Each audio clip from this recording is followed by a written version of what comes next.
Hi and welcome to The Print. My name is Karanjeet Kaur and I'm a writer and an editor. Let's talk today about the Madai River dispute, which has plagued three Indian states since the 1970s. Some 350 people were packed into an auditorium at Goa University last week. The occasion was the launch of the anthology The River Madai, The Science and Politics of Diversion, and a screening of an accompanying documentary. The occasion might have been academic, but the gathering decidedly wasn't. You could see urban professionals standing next to women from riverine communities.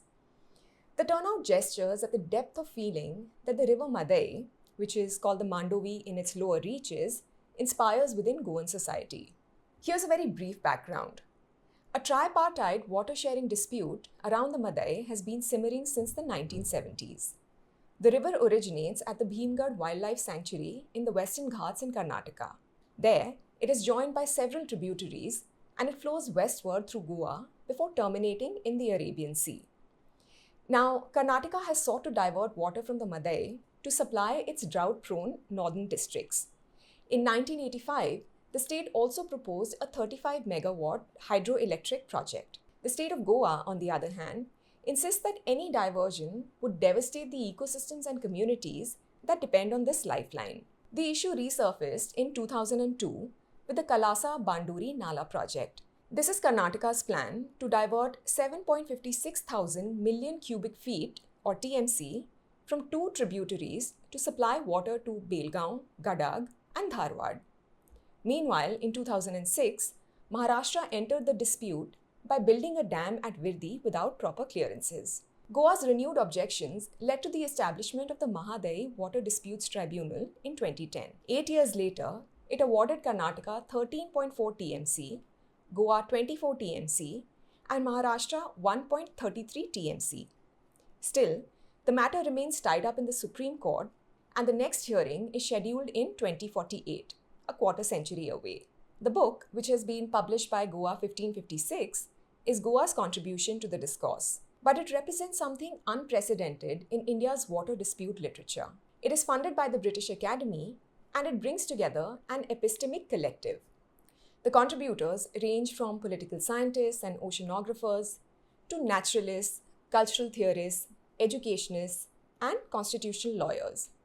Tribunal proceedings typically tend to be dominated by complex technical reports, but the anthology attempts to understand the river through a variety of lenses: geological, ecological, cultural, legal, and economic.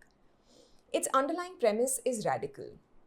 Rivers cannot be conceived of purely through the narrow expertise of irrigation engineers and hydrologists.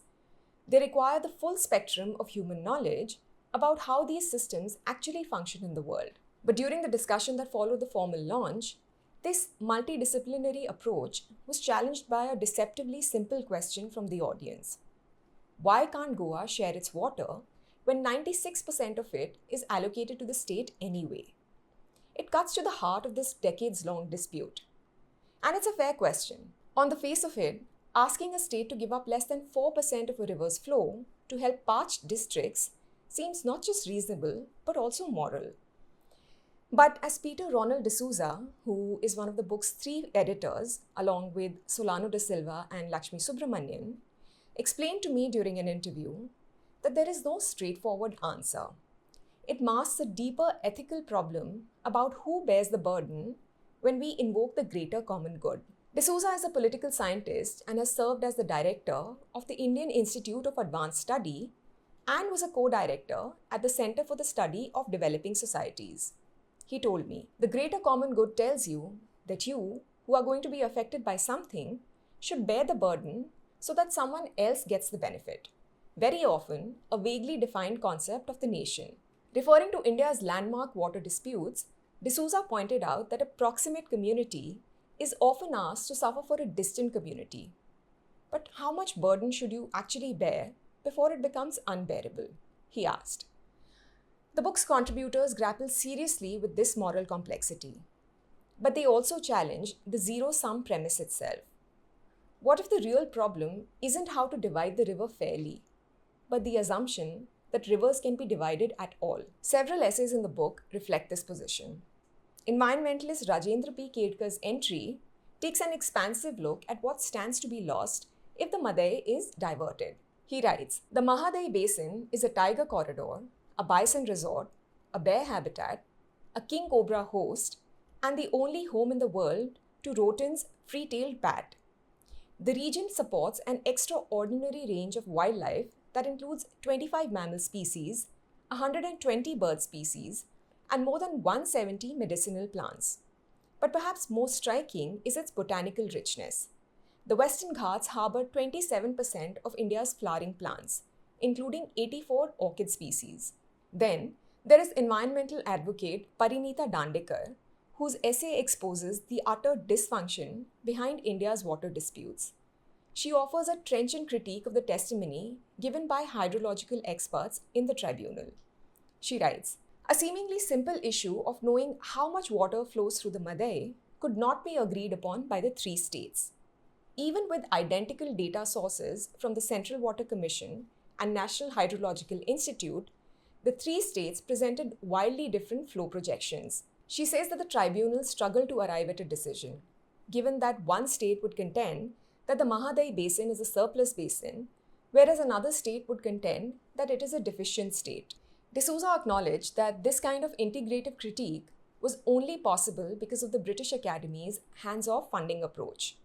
He said, we promised the Academy 4 things and delivered on all counts: a research community, an edited book, a film, and a repository.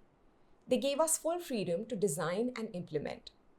This also allowed the contributors to follow their analysis wherever it led, including towards some skeptical conclusions. D'Souza told me, in India, you have to be very cynical. Governments will say that they want water for consumption and then divert it to industry. Should I trust the government of Karnataka that this water is for drought-affected areas or for the sugarcane plantations in another part of the state? He also questioned whether the Karnataka government had exhausted other possibilities, such as addressing water loss in transmission and the treatment of wastewater. If we attend to these areas, we may not even need the diversion.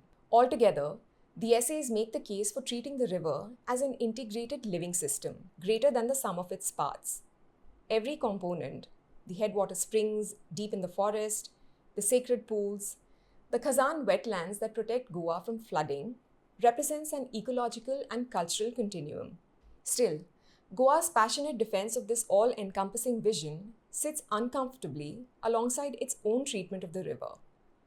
A tiny state that's willing to fight two mighty ones in court simultaneously allows the Mandovi's degradation.